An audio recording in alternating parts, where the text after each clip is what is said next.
Shikues nderuar, zhvendosemi tani në hapësirën e intervistës. Kam kënaqësinë të kem në studio kolegen Sonila Meço. Mirëmbrëma, faleminderit që jeni në studio. Gjithashtu edhe meme artist, po të quaj artist meme, Shgen Seko, faleminderit që jeni në studio.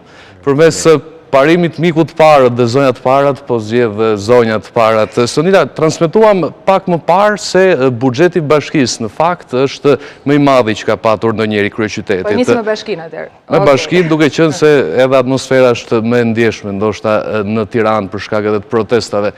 Gjithsesi, në bazë të vëzhgimit të Oranjus, buxheti dhe investimet nuk reflektojnë me situatën aktuale. Ti si qytetare, si e ke parë diçka të tillë, si gazetare, por pyetja është e drejtë në cilësinë e qytetarit, është pyetja më e drejtë që mund të bëhet. Mandej si gazetar ti mund të hysh në thellësi, në aksesin e informacionit që mund të sigurosh të bësh ato kronika të mira që kishit realizuar. Unë ndoqa me shumë interes sepse janë pyetje të munguara përgjithsisht kur vjen fjala tek pushteti vendor, nga që në Shqipëri pushteti qendror ka marrë gjatë kësaj periudhe pjesë më të madhe të vëmendjes, por jo vetëm. Duke qenë se ka pasur një tërheqje nga vetë kryebashkiaku, sidomos në këto situata ku përgjegjësia është personalizuar dhe në mënyrë të vullnetshme nga kryeministri i vendit, shpeshherë harrojmë që përditshmëria jonë është më e lidhur me bashkinë sesa me qeverinë. Kështu që në fakt më bën përshtypje disa gjëra. Pyetja e parë që shtrojnë sot shqiptarët dhe ky është problemi i madh, meqense ballafaqohen me rritje taksash të ndjeshme të tjerë. Qytetari me të drejtë pyet, dakord, po, këto para që unë paguaj shtesë, një pjesë dhe nuk i ndjej sepse janë kamufluara, diçka hyn tek fatura e ujit, diçka hyn në një taks tjetër, vendoset një taksë e përkohshme për arsimin e kështu me radhë. E kanë ofruar shërbimin për cilin unë kam paguar, ai dyfishimi të çmimit të ujit e ka realizuar qëllimin. Mungon në mënyrë theksuar transparenca për faktin se ku shkojnë taksat. Tu do të dalë Gjoj, sepse aty më pash dhe një shifër, në fakt unë kontrollova dhe... I kemi dhe shifrat të ilustruar në LED wall. Dhe mua shumë. Në fakt janë tarifat dhe taksat vendore, taksa e ndërtesës. Duhet themi një fakt, Gjoj. Taksa e ndërtesës ose infrastrukturës, le të themi, ndikimit të infrastrukturës është një taksë që është rritur nga 4 deri në 8%.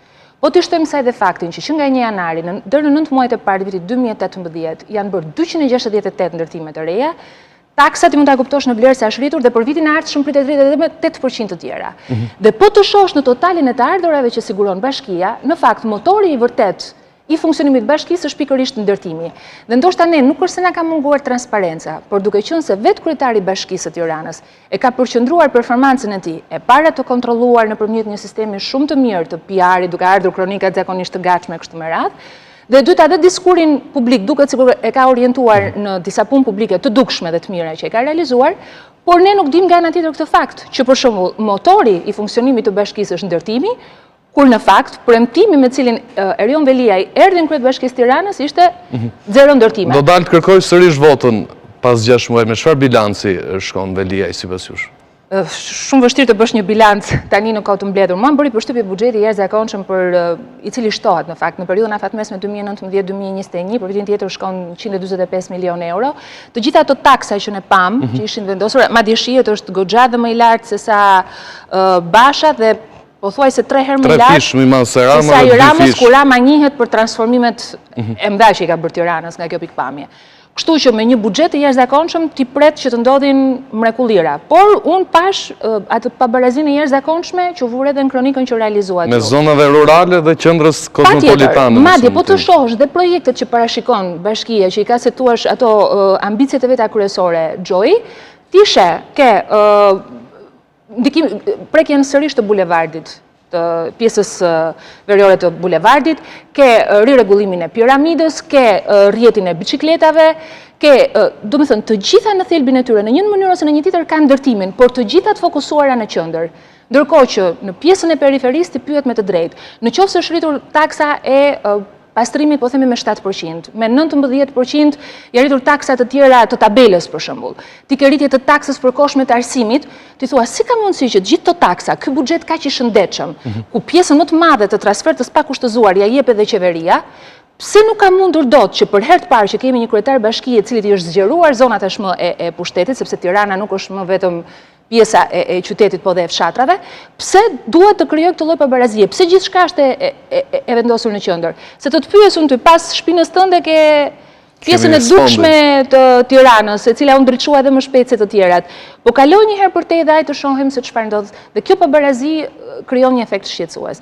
Dhe tjetra që un kam, që është shumë e rëndësishme në transparencën e fondeve, Gjoj, dhe ta mbyll tu, ka të bëjë me faktin që tenderat që ka bërë Bashkia e Tiranës, ose më mirë të themi nga 1/3 e veprave të saj që janë të realizuara me tendera, këto tendera o kanë patur vetëm një ofertues, ose dhe kur kanë qenë të tjerë, kriteret kanë qenë tilla që plotësonte vetëm njëri nga ofertuesit. Dhe po të shohësh që të gjithë punët publike kanë përfunduar vetëm në pak duar, ti ke frikë që ajo sindroma e përgjithshme për cilën ne akuzojmë qeverisjen qendrore ka prekur dhe qeverisjen lokale. E qartë, Gent, duke qenë se je pjesë e bisedës, ti jeton jashtë, jeton në Londër. Mos gaboj, natyrisht ke parë diçka më shumë mënyrën si administrojnë fondet, taksat, si kthehen ato në shërbime publike. Çfarë është impresioni i parë ndoshta që të bien sy kur vjen në vendlindje? Shohimi progres, natyrshëm, se nuk mund të themi që nuk po punohet. Po, ashtu si shta Sonila, dhe më thënë, ky progres, se unë nuk jetoj aty në qendër, ose prindë e mi, nuk jetojnë në qendër Tiranës, jetojnë tek Ishuzina, ose tek qendra Glob, si që quajnë. Dhe më thënë, unë shoh, ajo është Tirana e vërtet për mu, sepse unë aty jetoj në pleqët e mi. Edhe që nga, dhe më thënë, 7-8 vitet e fundit nuk ka asnjë ndryshim, zero.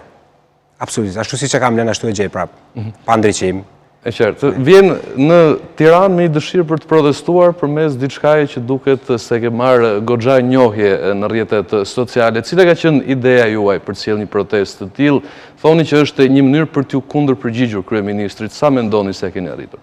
Jo, për t'ju kundërpërgjigjur kryeministrit, nuk është diçka personale që unë kam me kryeministrin. E As unë vetë, as ne si grup, sepse nuk e kam pa shpesh që mundohet të portretizohet si ku është protesta e Gencit. Genci së shkërkushi. Është protesta e disa shqiptarëve, ose themi e thirrur nga disa shqiptarë të diasporës, por në mbështetje të shqiptarëve që jetojnë në Shqipëri, edhe të shumë kauzave tjera që për cilët shqiptarët tashmë janë ngritur dhe i kanë thyrë shumë tabu. E qartë, në ka që Sonila duket se ka një frymë ndërgjegjësimi dhjetorit, paktën nisën studentët, po dalin policët, po ankohen për kushtet në cilat punojnë dhe grupet tjera interesi. Mendon se studentët sollën një farë ndërgjegjësimi në aspektin qytetar? Unë e ndjek Gensekon shpesh edhe publikimet që kanë bërë përpara se të niste protesta e studentëve edhe personalitete që jetojnë në diasporë, janë intelektual të nivelit lartë. Edhe në një farë mënyre kishin këtë shqetësimin, çfarë po ndodh me Shqipërinë që nuk po ngjizet kjo ide.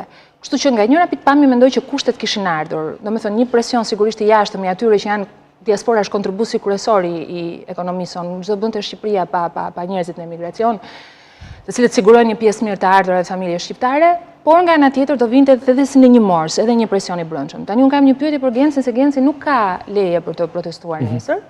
I është paraqitur qartësisht që do ketë pasoja në kodin civil dhe penal në rast se nuk respektohet ai njoftimi i policisë. Kështu që do ke ardhur të thyesh ligjin, a bën dot në Londër këtë gjë Gencego? Jo, unë nuk po thyej ligjin. Ligjin po e thyen ata. Unë po e zbatoj ligjin. Do të thënë kodi ose kushtetuta e vendit, liria për të grumbulluar. Nuk ka leje. Do të thënë, unë jam i detyruar të njoftoj policinë e shtetit që në datat dhe në orarin e caktuar, në vendin e caktuar do mbajë një protestë. Policia ka detyrimin ligjor të vitet marrvaj të menaxhoj, garantoj, është fjala që po kërkoj, garantoj marrëvajtjen e protestës. Si e pat refuzimin? Jo, refuzimin, unë pres çdo gjë nga kjo qeveri, sepse kjo qeveri nuk e njeh, ose bën sikur nuk e njeh ligjin. Do me thënë, refuzojnë kërkesën për as kërkesë nuk mund ta quaj, njoftimin tonë i kthej një përgjigje negative me argumentin sepse ne do bllokojmë sheshin. Ndërkohë që ai shesh është bllokuar nga vet Rama kur ishte në opozitë, është bllokuar nga Basha 4 muaj kur ishte, do me thënë, gjatë protestës në Çadrës. Kemi studentët të fresë? Po bllokohet nga studentët, siç duket problemi që kemi vetëm ne, që vim nga jashtë për 3 ditë. Edhe ky është argumenti vetëm që kam dhënë. Domethënë që i ndalohet protesta, kjo është edhe më e bukur, sepse shumë lehtë ato mund të thonin që dakord, nuk mund ta bëni aty, mund ta bëni diku tjetër. Jo, ata kanë zgjedhur të thonë që të ndalojnë protestën. Për të rikthyer te pyetja që bëri dhe Sonila, do të protestoni apo jo? Dhe patët një ftesë nga presidenti Meta, si e pat diçka të tillë ndërhyrjen në kreu të shtetit? Ne do protestojmë, ftesa e presidentit e falenderojmë për ftesën, me gjithë respektin nuk e pranojmë, sepse ne kemi ardhur të protestojmë para kryeministrisë. Këtu nuk është problemi privat, mund të protestojë ke lagja ime dhe nuk kemi ardhur të protestojmë para kryeministrisë. Presidenti mund ta bëjë një ide shumë të madh. Ti kujtoj qeverisë dhe autoriteteve. Që t'i përmbajt rendit kushtetues. Atë, kërkojmë ne nga presidenti. Ndoshta me këtë kërkesë, qeveria duke njohur që ka një lloj tendence edhe nga anëtarët e kabinetit për të vendosur në krye të protestave, vetë kryeministri dje deklaroi që do ta kryesojnë protestën, ndoshta e kanë dashur të çojnë një sinjal diasporës që t'i thonë mos protestoni para kryeministrisë, do t'ju lëmë të lirë sheshin para opozitës. Pra le të protestojnë për opozitën. Se më sa duket ky është problemi në Shqipëri. Pak si shikoni dhe ju diaspora, të gjithë klasën politike. Kjo është shumë interesante, Gjoj, dhe unë bëj pyetje se kaloj në instiktin gazetares. Po është virusi profesional. Sepse virusi profesional, sepse si e sheh diaspora të tërë situatën, nuk është çështja vetëm e qeverisjes. Në perceptimin tim, ku bën muhabet me ato, normal që ne e lidhim me situatën tonë. Pse ikëm ne? Ikëm sepse nuk ishim thjesht paknaqur nga qeveria, ishim paknaqur edhe nga opozita, nuk shihnin një atëherë. Ose do bëhesh e palë në farë mënyrë ose një tjetër, ose do zgjedhësh të ikësh, si ndoshta dakord e pranojmë, si ndoshta mënyra më frikacake, por në një farë mënyra më e ndershme. Sepse nuk po bëhemi palë me të keqen, dakord, po ikim. Edhe kur jemi atje, pastaj normale që disa ndjenja tjera fillojnë e prevelojnë mbi atë instiktin e parë që kemi pasur. Por shpesh dhe me shumë që flasim, ekziston gjithmonë një shqetësim, ose si themi, gjithë bim dakord me një pikë, që sistemi nuk po funksionon, edhe një rotacion nuk është i mjaftueshëm. Gencë, mendimi parësor është se emigrantët largohen të gjithë për arsye ekonomike. Gjithsesi, në vendet e Evropës perëndimore ka dhe një farë qytetarie, ndihesh një individ që mund të shprehesh lirisht, mund të kryesh gjitha, të plotësosh gjitha funksionet kushtetuese, të jesh një individ i lirë që shprehet natyrisht. Beson se është një mësim i mirë? Jo, nuk është thjesht ekonomike. Ekonomia është një aspekt i asaj. Tu ndihesh i dhunuar, tu ndihesh i poshtruar. Domethënë, unë një periudhë kohe, domethënë para disa vitesh, që më rastisit jo të jetoja, po ti isha në Shqipëri për një periudhë relativisht gjatë, 2-3 muaj që nuk ndodhte ndonjëherë, jam ndaluar nga policia 15 herë. Unë kam jetuar në 20 vjet, dhe vetëm një në 2012 më ka ndaluar policia sepse atëherë po luajshin lojrat olimpike. Ato patën një dyshim ose një sixth sense, që u anglezit, që mund të ishte diçka, më ndaluam, kërkuan falje për ndalesën dhe vazhdova. Kuadrat masave të sigurisë ekstreme, sepse ishin, duhet kuptojmë që ishin zhvilloheshin lojrat olimpike, unë rria shumë afër fshatit olimpik,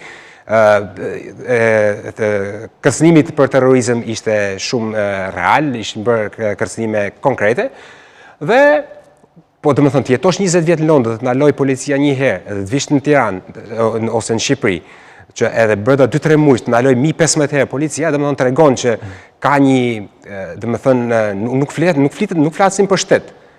Flasim për në fakt, vetëm të shtoj diçka këtu tek çështja e shtetit, sepse bëra sot dhe një status në Facebook për këtë çështje. Për shembull, në orët e fundit, Gjoj, po të shohësh, ne kemi 2 shkelje kushtetuese flagrante, nuk është çështje opinioni, nga njëra anë, që na prek edhe ne të gjithë si njerëz të medias, patjetër, pra ne kemi parë organizata ndërkombëtare, por edhe organizatat shqiptare që kanë reaguar shumë fort, duke cilësuar se ka një marsh të dukshëm të shkeljes garancisë kushtetuese të fjalës lirë e kështu me radhë, kur vetë bota demokratike e ka zgjidhur problemin e medias online nëpërmjet vetë rregullimit, ose të paktën nuk e ka lënë shtetit, dhe këtij shteti që ka goxha probleme në përballjen me qytetarin. Dhe shkelja e dytë kushtetuese natyrisht në përgjigjen që është kthyer për diasporën, ku nuk ka asnjë tagër praktikisht policia e shtetit, se nuk është e pushtetit, po është e shtetit, të ndaloj tubimin. Pra, në këtë rast ne jemi duke i parë tashmë skandalet në sy. Kryeministri madje dje ka thënë një fjalë, ajo mund të ishte pjesë unë mendova që ishte me Gensekos, e riktheva disa herë për ta parë, dhe Gjoj, kryeministri tha, unë do të jem në krye të protestës, unë do ta kap protestën, mos u habisni siç kam kapur çdo gjë tjetër. Pra, praktikisht jemi në kushtet ku të pyesësh pse proteston, ngjan po aq absurde sa deklaratat për cilat proteston. Gjithsesi, Sonila, kryeministri Rama pati një drejtoj, si thua, një protestë ndoshta s'ka qenë nga organizatorët, e famshme 21 janari. Pasi erdhi në pushtet, lëvizi kangjillat që rrethonin kryeministrin, pra nuk ka më kangjillat. Duroi çadrën e opozitës për muaj me radhë. Përse duhet i thoshte jo një protestë të tillë? Thua për protestën e diasporës tani. Në fakt, përgjigjen e ka kthyer policia, duke menduar që është policia e shtetit, nuk mund t'i atribuojmë që ka qenë kryeministri në këtë rast, pra le të bëjmë institucional. Por ka diçka, po është e vërtet. Edi Rama ka protestuar në 21 janar, Edi Rama e hapi, në fakt ka lejuar edhe protestat kur janë bërë, pavarësisht se në mënyrën se si është protestuar më shumë fajin e kemi parë tek vetja dhe jo tek qeveria që ka ndaluar këtë gjë që shqiptarët ta kryejnë. Në fakt nuk kemi parë sjellje represive, po themi të kësaj qeverisje ndaj protestuesve. Por në fakt sjelljet janë të nënkuptuara, sepse fakti që protestat shpërbëhen shumë shpejt, njerëzit nuk kanë më shpresë, tregon që tashmë po mbizotron frika, ka mbizotruar frika. Deri në këtë moment, me sa duket, në një balancë natyrore, frika nuk mund të qëndrojë gjatë gjithë kohës në njërin anë. Kështu që tani frika ka kaluar në anën tjetër. Dhe reagimet e kryeministrit unë i shoh në këtë rast frikë. Po të kemi parasysh edhe me përgjigjen që u ktheu studentëve ku kërkesat le të themi që nuk u realizuan. Opinionin e fundit nga secili për efekt kohës, duket se jemi në një rigrupim pas transmetimit të maraton që bëmë protestën e studentëve. Pritshmëritë tuaja për protestën e studentëve që do të fillojë pas festave? Ata kanë vazhduar, kanë vendosur pankarta, mendoj që do të vazhdojnë. Jam shumë e sigurt sepse nuk është një protestë. Ne e quajtëm si protestë plotësimi i disa kritere mund të zbejë protestën? Nuk është plotësim. Në thelb ata kërkojnë ndryshimin e ligjit të arsimit dhe në fakt disa prej ndryshimeve që janë bërë nuk realizohen dot deri në fund se duhet prekur ligji i arsimit të lartë. Mos prekja e ligjit të arsimit të lartë dhe mos arritja e atij buxheti që do të mund të rregullonte situatën, gjë që është e pamundur sepse kjo ka të bëjë me modelin ekonomik, me sistemin e krijuar e kështu me radhë, kam përshtypjen që studentët do t'i bëj pjesë në një grupim edhe më të madh shoqëror. Genc? Për studentët? Unë kam shumë besim që do vazhdoj. Do t'i mbështesësh përmes artit tënd? Absolutisht, jo vetëm nëpërmjet artit, po mendojmë për një mbështetje më konkrete me shqiptarët e tjerë diasporës. Falenderoj Genc për prezencën, gjithashtu Sonila faleminderit që ishe në studio. Faleminderit Gjoj. Faleminderit Gjoj.